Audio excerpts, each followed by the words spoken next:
When God answers, oh yeah, just like he did it for Job, he returned when Job prayed for his friends.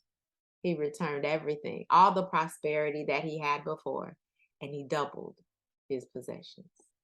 What is God getting ready to double for you? Yes, he's getting ready to answer your prayers, but we got to pray appropriately. Let's bow. Most gracious and heavenly Father, God, we want you to hear us and to answer us, but we want you to answer with your sovereignty. We want you to answer because you are a righteous judge and you sit high and you look low. You see from a different vantage point than we see from, oh God. So we submit ourselves to your timing. We submit ourselves to your promotion.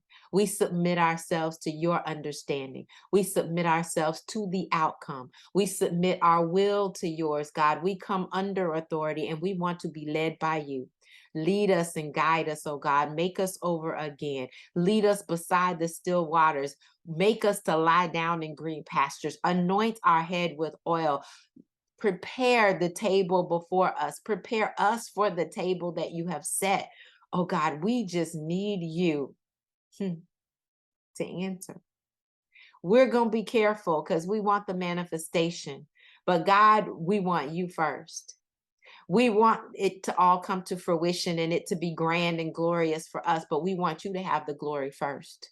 We recognize that when we worship you, oh God, when we acknowledge who you are and all that you have already done and all the many blessings that you have had along the way, and every single time you turned it around for our good, and every single time we sat under that open heaven, every single time you opened doors that no man got an opportunity to shut, but you prepared opportunities for us to walk in, oh God, that no man could stop us from. Thank you, Lord. Thank you. That's when there's effective prayer. That's when our prayer is fruitful, when we are looking to you and asking that your will be done, not ours. When we are asking for you to direct us and to lead us and guide us, and we're not asking to direct ourselves and order our own path, that we got this big question mark on the way to wherever we think that you're trying to take us. Oh God, we just need you to intervene.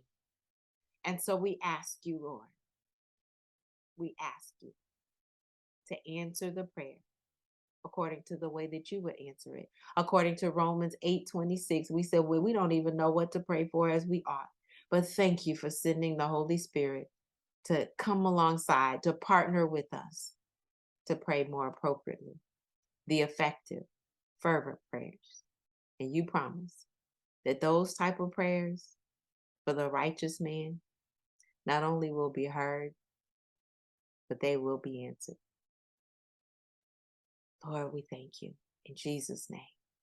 In that mighty name, the one that we follow, the one that gives us the examples, the one that should be magnified and glorified.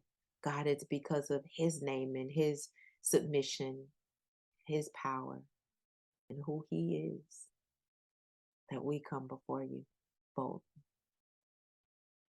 Amen. Well, family, it truly is my pleasure. And again, please join me in this prayer challenge. I can't tell you when it's going to end, but I can tell you when it's going to start. And that is August the 22nd, tomorrow at 12:45. Just give me 5 to 15 minutes, Monday through Friday, and let's pray. Have an absolutely fantastic rest of your week. I'm Dr. Chonta Haynes with Heart Truth Ministries. It truly is my pleasure to help you put feet to your faith so that you can walk victoriously.